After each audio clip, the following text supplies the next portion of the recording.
Today we're doing a review on the Milwaukee Fuel brad nailer, 18 gauge brad nailer. I've had it for about a year now.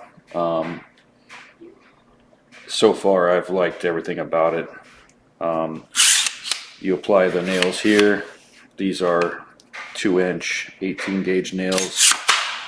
Locks into place here. It does take a standard M18 battery.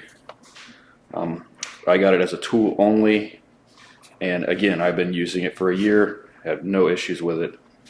It is flawless, and it does have a couple settings here for a single mode nail or 3-nail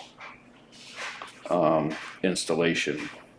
I use it on trim mainly when I do repairs on trim there.